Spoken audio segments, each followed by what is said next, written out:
Hello friends, कैसे हो आप लोग। होप सो अच्छे ही होगे।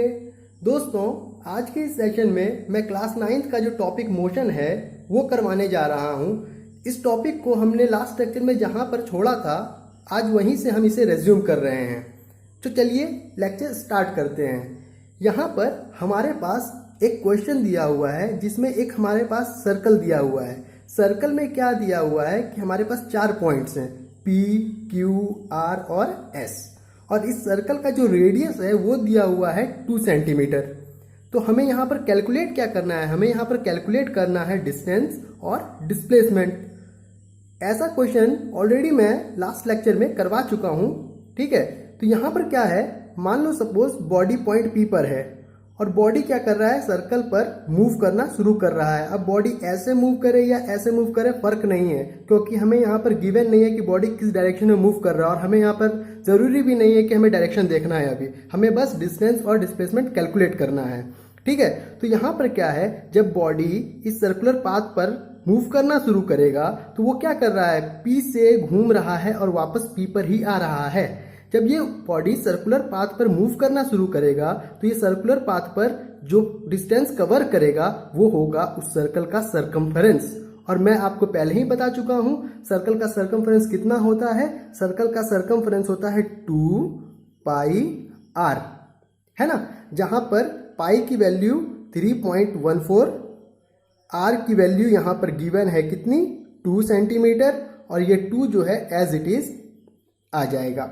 अब क्या है, कुछ भी नहीं है, यहाँ पर 2 इंटू 2 कितना हो गया, 4 इंटू 3.14, और कितना हो जाएगा, सेंटीमीटर। आप इसे कैलकुलेट कर लेना, जितना भी आएगा कैलकुलेट करके उसके बाद यहाँ पर सेंटीमीटर इसका यूनिट लिख देना। ये हमारा क्या हो जाएगा, ये हमारा हो जाएगा डिस्टेंस, है ना। ये हमारा क्या हो जाएगा, डिस्टेंस हो जाएगा। अब क्या है, अब हमें कैलकुलेट करना है क्या, डिस्प्लेसमेंट। डिस्प्लेसमेंट के लिए आपको मैंने एक बात कहा था कि जब बॉडी जिस पॉइंट से मूव कर रहा है और वो वापस घूमकर उसी पॉइंट पर आ जाए तो उसका इनिशियल और फाइनल पॉइंट सेम हो जाता है। जिस वजह से क्या होता है, उसके बीच का जो शॉर्टेस्ट डिस्टेंस होता है वो बचता ही नहीं है, वो सेम टू सेम जहां इनिशियल था वहीं फाइनल हो गया। तो मतलब शॉर्टेस्ट डिस्टेंस वहां पर खत्म हो जाता है। तो इसका मतलब बॉडी यहां पर भी P से ही स्टार्ट किया, वापस लौटकर फिर P पर ही आ गया। इसका मतलब इनिशियल और फाइनल पॉइंट ही क्या हो गया, P ही हो गया। तो डिस्प्लेसमेंट क्या हो जाएगा, फाइनल माइनस इनिशियल पॉइंट। तो डिस्प्लेसमेंट कितना हो गया, 0, है ना। तो क्या हो जाएगा, डिस्प्लेसमेंट कितना हो जाएगा, यहां पर देख लेते हैं। फाइनल पॉइंट हमारा कितना है, P, क्योंकि बॉडी लौट कर वापस P पर आया है, और इनिशियल पॉइंट भी हमारा क्या था, P। तो P minus P how much, 0। तो डिस्टेंस हमारा जो आप मल्टीप्लाई करके यहां देख लेना उतना सेंटीमीटर, और डिस्प्लेसमेंट 0, क्योंकि इनिशियल और फाइनल पॉइंट इस केस में सेम है। चलिए यहां तक तो हमने देख लिया। अब हम देखते हैं आगे के कुछ टॉपिक्स। इस टॉपिक में, मोशन में, हम देखते हैं अब स्केलर एंड वेक्टर क्वांटिटी को। स्केलर और वेक्टर क्वांटिटी के बारे में मैंने आप फर्स्ट लेक्चर में भी ये कहा था कि वो क्वांटिटी जिसके पास मैग्नीट्यूड तो हो लेकिन डायरेक्शन नहीं हो वो कहलाता है स्केलर क्वांटिटी। लेकिन वो क्वांटिटी जिसके पास दोनों मैग्नीट्यूड और डायरेक्शन हो वो कहलाता है वेक्टर क्वांटिटी, है ना। तो यहां पर आप एग्जांपल देखो, उसके बाद आपको खुद ब खुद समझ में आ जाएगा क्या है मैग्नीट्यूड, क्या डायरेक्शन, ठीक है। देखो यहां पर लिखा है डिस्टेंस। डिस्टेंस क्या है, डिस्टेंस हम कवर करते हैं जो सबसे लंबा पाथ होता है। हमें नहीं पता कि कैसे मूव करके जाना है, क्या करने जाना है, बस हमें एक पॉइंट से दूसरे पॉइंट पर पहुंच जाना है। और पहले पॉइंट से लेकर जो दूसरे पॉइंट पर, जो हमें फाइनल पॉइंट पर पहुंचना है, उस दौरान जो हम सबसे लंबा पाथ कवर करेंगे वो हमारा कहलाता है डिस्टेंस। तो डिस्टेंस में क्या, आप कहीं भी रैंडमली मूव कर रहे हो, बस वहां पर जो सबसे लंबा डिस्टेंस लेंथ कवर कर लेगा वही हमारा क्या हो जाएगा, डिस्टेंस हो जाएगा, ठीक है। तो वहां पर डायरेक्शन की जरूरत नहीं है, वहां पर सिर्फ मैग्नीट्यूड हम देख रहे हैं। अगर हमें डायरेक्शन की बात करें तो वहां पर आप देखोगे क्या, डिस्प्लेसमेंट, क्योंकि डिस्प्लेसमेंट में क्या है, डायरेक्शन फिक्स्ड है, क्योंकि हमें पता है इनिशियल से फाइनल पर जाना है। और जो सबसे शॉर्टेस्ट पाथ होगा, जो स्ट्रेट लाइन पाथ है इनिशियल पॉइंट से फाइनल पॉइंट के बीच, वो एक डायरेक्शन को फॉलो कर रहा होगा, है ना। तो वो क्या हो जाएगा, वेक्टर क्वांटिटी हो जाएगा डिस्प्लेसमेंट। क्यों, क्योंकि डिस्प्लेसमेंट के पास मैग्नीट्यूड तो है, कुछ लेंथ वैल्यू तो है, जैसे सपोज 10 मीटर, 5 मीटर, कुछ मैग्नीट्यूड तो है उसके पास, लेकिन साथ साथ उसके पास एक डायरेक्शन भी है, क्योंकि उसे पता है कि मुझे एक स्ट्रेट लाइन पाथ में जाना है जो सबसे शॉर्टेस्ट पाथ होगा इनिशियल और फाइनल पॉइंट के बीच। लेकिन वहीं पर डिस्टेंस के पास मैग्नीट्यूड तो है, जैसे सपोज 10 मीटर, यहाँ भी 5 मीटर, कुछ भी मान लो, लेकिन इसके पास एक फिक्स डायरेक्शन नहीं है। ये कैसे भी रैंडमली मूव कर रहा है, बस इसे इनिशियल से फाइनल पहुंचना है। जो सबसे लंबा लेंथ हो जाएगा वो हमारा डिस्प्लेसमेंट हो जाएगा। उसी तरह यहाँ पर एग्जांपल है स्पीड, मास, जैसे हम बोलते हैं ना 5 kg, क्या 5 kg क्या कोई डायरेक्शन है क्या? बस 5 kg बोलते हैं, ऐसा थोड़ी बोलते हैं 5 kg ईस्ट, 5 kg वेस्ट, ऐसा कुछ भी हम नहीं बोलते हैं। हम खाली क्या बोलते हैं, वेट नाप कर, मास नाप कर 5 kg हो गया हमारा, है ना। वैसे ही डेंसिटी हो गया। डेंसिटी क्या होता है? Density equals to mass by volume, है ना। टेम्परेचर, टेम्परेचर में क्या बोलते हैं हम? टेम्परेचर में थोड़ी बोलते हैं 37 डिग्री वेस्ट है मेरे बॉडी का टेम्परेचर, ऐसा तो नहीं बोलते ना। हम खाली क्या बोलते हैं 37 डिग्री सेंटीग्रेड, है ना, कुछ फॉरेनहाइट, कुछ केल्विन, है ना। हम ऐसे टेम्परेचर को मेजर करते हैं। तो कंफ्यूज नहीं होना है, जहां पर हमारे पास सिर्फ मैग्नीट्यूड हो और हमें फिक्स डायरेक्शन पता ना हो, वो क्वांटिटी कहलाता है स्केलर क्वांटिटी। उसी तरह यहां पर दिया है वेलोसिटी, एक्सेलरेशन, फोर्स, है ना। ये सब क्या है हम धीरे धीरे लेक्चर में आगे बढ़ेंगे तो देखेंगे, लेकिन बस आप अभी यहाँ पर ये बात का ख्याल रखो कि वो क्वांटिटी जिसके पास मैग्नीट्यूड है, डायरेक्शन नहीं है, वो स्केलर हो गया। वो क्वांटिटी जिसके पास मैग्नीट्यूड है और डायरेक्शन भी है, वो क्वांटिटी एक वेक्टर क्वांटिटी हो गया। ठीक है। और जैसे जैसे हम लेक्चर में आगे बढ़ते जाएंगे, हम टॉपिक बाय टॉपिक हर एक क्वांटिटी को देखते चलेंगे। ठीक है, चलो अब आगे देखते हैं। अब यहाँ पर हमारे पास जो अगला टॉपिक है वो यहाँ है डिस्टेंस और डिस्प्लेसमेंट के बीच का डिफरेंस। हमने ये तो पढ़ लिया डिस्टेंस क्या है, डिस्प्लेसमेंट क्या है, लेकिन दोनों एक दूसरे से कैसे अलग हैं अब हम ये थोड़ा डिटेल में देख लेते हैं, है ना। तो सबसे पहला यहाँ पॉइंट जो डिस्टेंस में लिखा गया है वो है डिस्टेंस जो है not a unique path between 2 points. क्यों? देखो अब मैं आपको समझाता हूं पॉइंट बाय पॉइंट क्लियरली। ठीक है, ध्यान देना। यहां पर लिखा है कि डिस्टेंस एक यूनिक पॉइंट नहीं है 2 पॉइंट्स के बीच, है ना, यूनिक पाथ नहीं है। कैसे? देखो यहां पर एक पॉइंट है, ठीक है, इस पॉइंट को मैं 1 मान लेता हूं। यहां पर एक पॉइंट है, इस पॉइंट को मैं 2 मान लिया। ठीक है। अब देखो कोई मुझे बोलेगा 1 से 2 पर जाना है, तो 1 से 2 पर जाना है तो भैया कैसे जाना है?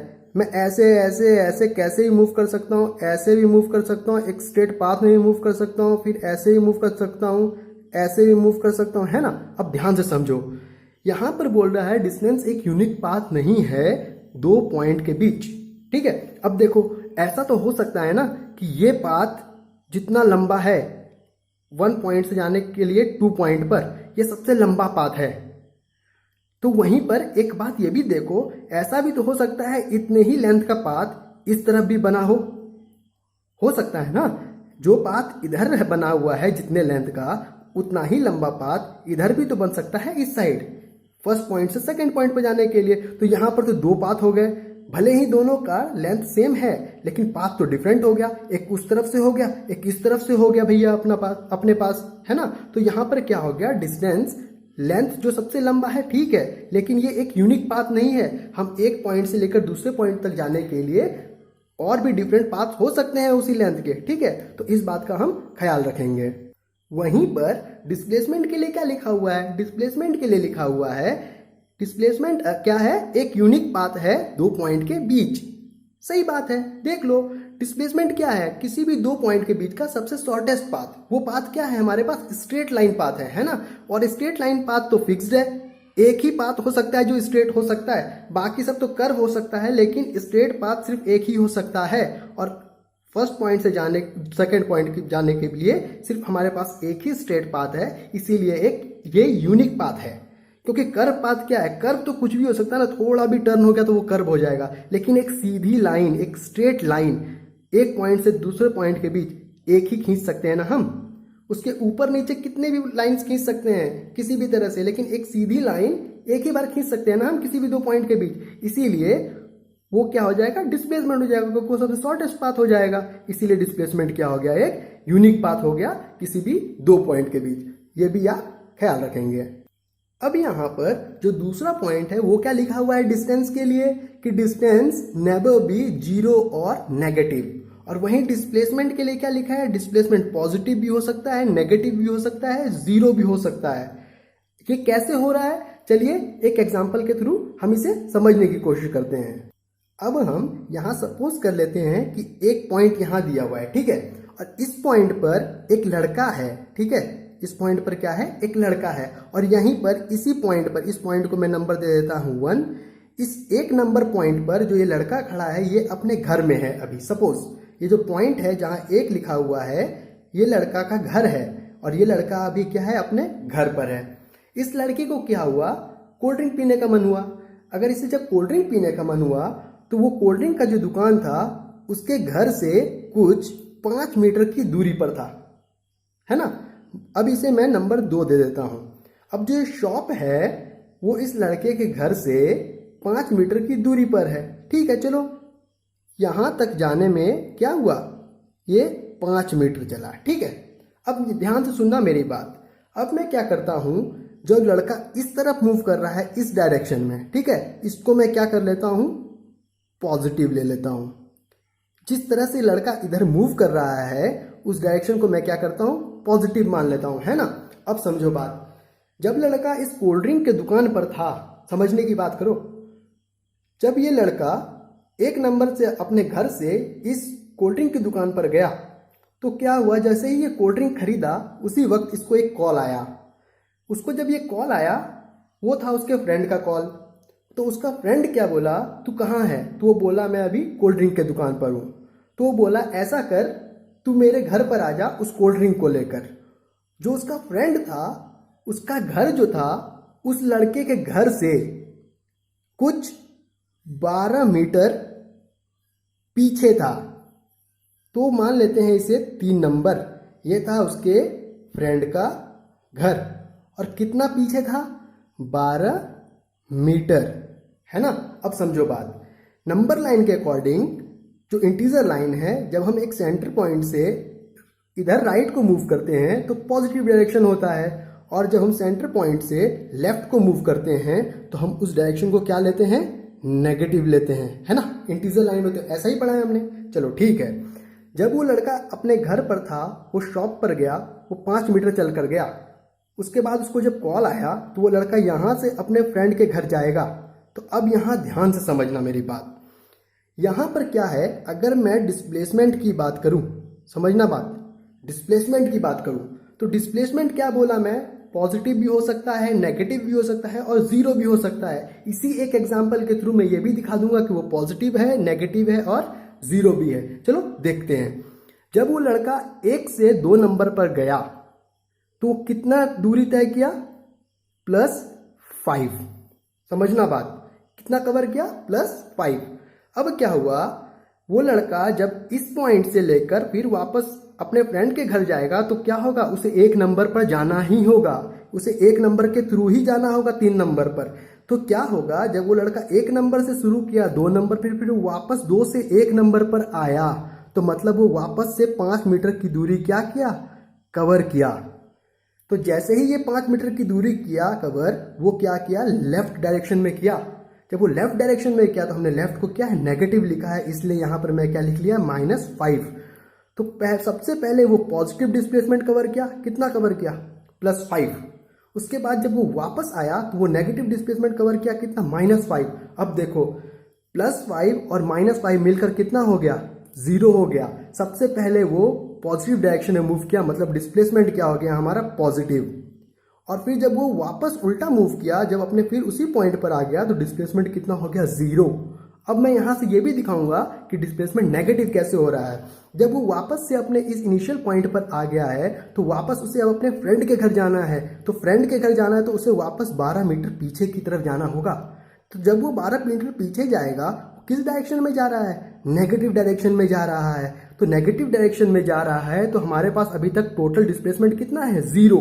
तो वापस ये नेगेटिव डायरेक्शन में जा रहा था, तो हम यहाँ क्या कर लेंगे, -12, और 0 में से -12 होगा तो कितना हो जाएगा, -12 मीटर। तो डिस्प्लेसमेंट पॉजिटिव भी था, डिस्प्लेसमेंट 0 भी हो गया, डिस्प्लेसमेंट नेगेटिव भी हो गया। तो यहां से ये बात साबित हो गई। अब हम देखते हैं डिस्टेंस कितना कवर हुआ उस चीज को। चलो देखते हैं।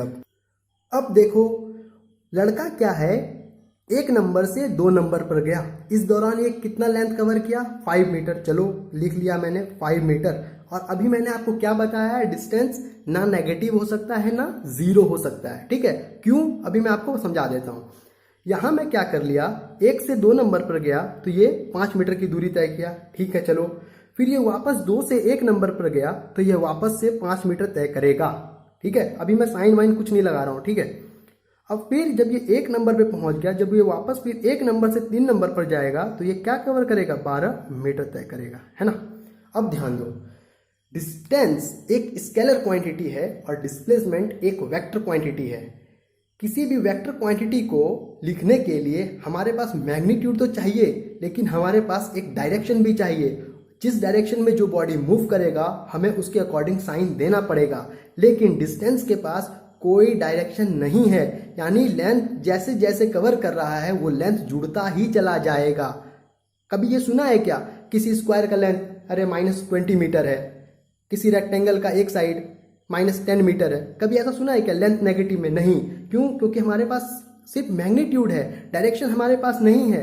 लेकिन डिस्प्लेसमेंट में हमारे पास मैग्नीट्यूड और डायरेक्शन दोनों है, इसी वजह से हमें नेगेटिव साइन का और पॉजिटिव साइन का यूज करना पड़ रहा है। नेगेटिव साइन जो है यहाँ पर डिनोट कर रहा है कि बॉडी ऑपोजिट डायरेक्शन में मूव कर रहा है, और पॉजिटिव साइन ये दिखा रहा है कि बॉडी उसी डायरेक्शन में मूव कर रहा है जिस डायरेक्शन में उसको मूव करना चाहिए था। लेकिन डिस्टेंस के लिए ऐसा कोई भी कंडीशन नहीं है, बॉडी जैसे चाहे वैसे मूव करेगा, जितनी लेंथ कवर करेगा वो लेंथ सारा जुड़ता चला जाएगा। और यही कारण है कि जब ये 5, 5 और 12 कवर किया तो ये सारे के सारे जुड़ जाएंगे, और जब ये जुड़ जाएंगे तो 5 + 5 10 हो गया, +12 यानी 22 मीटर का डिस्टेंस ये कवर किया है इस दौरान। और जहां हम डिस्प्लेसमेंट की बात करें तो एक बार पॉजिटिव डिस्प्लेसमेंट भी दिख गया, एक बार जीरो भी दिख गया, और फाइनली ये नेगेटिव डिस्प्लेसमेंट। टोटल हम बोले कि टोटल डिस्प्लेसमेंट कितना कवर किया ये इस जर्नी के दौरान,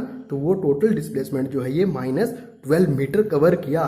ये -12 मीटर यहाँ क्या दिखा रहा है, यहाँ ये दिखा रहा है कि जब लड़का अपने घर पर था और उसे अपने दोस्त के घर पर जाना था तो उसे अपने घर से उल्टे डायरेक्शन में अपने दोस्त के घर जाना था 12 मीटर चलकर। इसीलिए ये नेगेटिव साइन यहाँ दिखा रहा है, क्योंकि हमने पॉजिटिव नंबर लाइन के अकॉर्डिंग इधर मान लिया और नेगेटिव इधर मान लिया। होप सो इस पॉइंट को आप समझ गए होंगे और आपको क्लियर भी हो गया। चलिए अब अगला पॉइंट देखते हैं।